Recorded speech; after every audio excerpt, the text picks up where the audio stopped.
First, let me start with you, Elon. What are the budgetary savings goals, and how much do you think you've achieved so far? Our goal is to reduce the deficit by $1 trillion. From a nominal deficit of $2 trillion to try to cut the deficit in half to $1 trillion, or looked at it in total federal spending to drop the federal spending from $7 trillion to $6 trillion. We want to reduce the spending by eliminating waste and fraud, reduce the spending by 15%, which seems really quite achievable.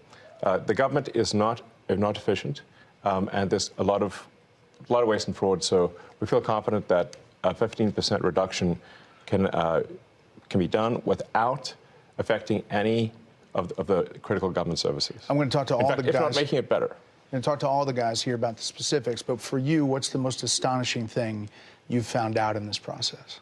The sheer amount of waste and fraud in the government. It is astonishing. It's mind-blowing. We routinely encounter wastes of $1 billion or more, casually. For example, like the simple survey that was literally a 10-question survey that you could do with SurveyMonkey, cost you about $10,000. The government was being charged almost $1 billion for that. For just the survey? $1 billion for a simple online survey. Do you like the national park? And then there appeared to be no feedback loop for what would be done with that survey. So the survey would just go into nothing. It was like insane.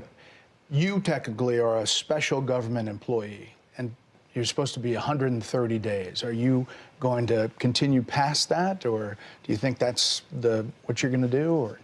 Well, I think we will have accomplished most of the work required to reduce the deficit by $1 trillion within that time frame. So in that time frame, 130 yes. days. And the process is a report at some point, at 100 days? Or? Not really a report. We are cutting the waste and fraud in real time. So every day that passes, our goal is to reduce the waste and fraud by $4 billion a day, every day, 7 days a week. And so far, we are succeeding.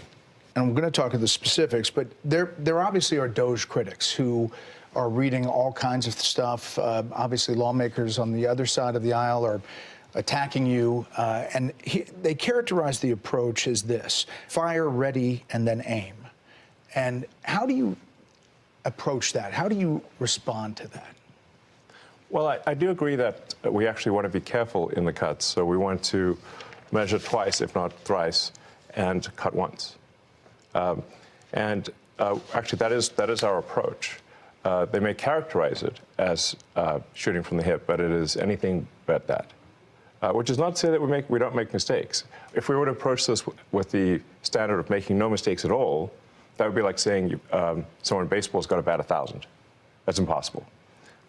So when we do make mistakes, we correct them quickly, and we move on. Some people